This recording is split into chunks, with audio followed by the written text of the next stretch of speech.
आमदन से जायद असासाजात और ऑफशोर कंपनियों का केस, सीनियर खिलाड़ी को अदालत आलिया से बड़ा रिलीफ मिल गया। पीटीआई रहनुमा अलीम खान की दरखास्त जमानत मंजूर कर ली गई। अदालत ने मुलजिम को 1-1 करोड़ रुपए के 2 मुचलके जमा कराने की हिदायत कर दी।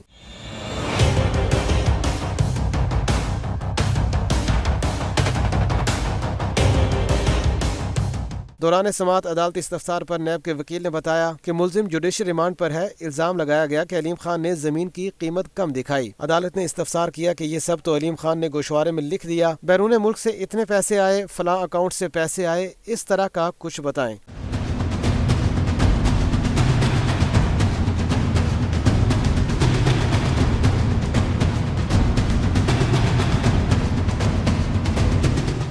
तफ्तीशी अफसर ने कहा कि अलीम खान 50 करोड़ रुपए की वजाहत नहीं दे सके। अलीम खान के अकाउंटेंट ने भी बयान में कहा कि पैसे हुंडी के जरिए बैरून मुल्क भेजे गए। अदालत ने अलीम खान के अखराजात और ज़राए आमदन की दस्तावेजात पेश करने की हिदायत देते हुए समाअत मुलतवी कर दी।